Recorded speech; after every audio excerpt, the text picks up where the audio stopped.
काका तुळशीराम बुवा, हा आपल्या गावातनी ज्याले बायका पोरं नाही आहे अशा संट्या माणसाले काय म्हणतात लोक? त्याला काय म्हणते बायकांना पळून जीवाले भर हं.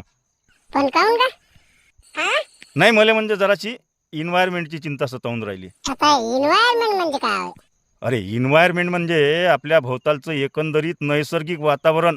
असं हां, जसं की झाडं, जंगल, टेकड्या, पर्वत, नद्या, समुद्र, तलाव, शेती, माती, पाणी, पक्षी, कीटक, हां, अन आपण सुद्धा. हा हे सगळं काहून महत्वाचं आहे माहिती आहे का? सांग ना बा कारण की हे सगळं टिकून ठेवते, म्हणजे पाणी साठवून ठेवते, हवा शुद्ध ठेवते, शेती टिकून ठेवते. हे खरं हे सगळं एकंदरीत हवामान संतुलित ठेवते. Yes. आणि आपलं जे जीवन आहे हे हं. पिढ्यानपिढ्या निरंतर चालू राहते. बरोबर हे जर बिघडलं तर हा संतुलन निसर्गाचं बिघडलंय हा एकंदरीत, तर मग काय होते? काय ऐशी की तैशी सगळी.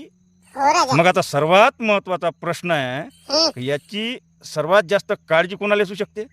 कोणाला म्हणजे आपल्याला हा, आपल्याला.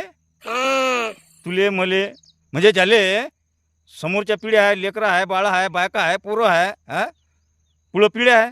हा मग काय तर? संट्याला कायची काळजी? हो हा? का ज्याले बायका पोरच नाही आहे, संट्या आहे, हं. त्याला कायची काळजी का? खरं आहे.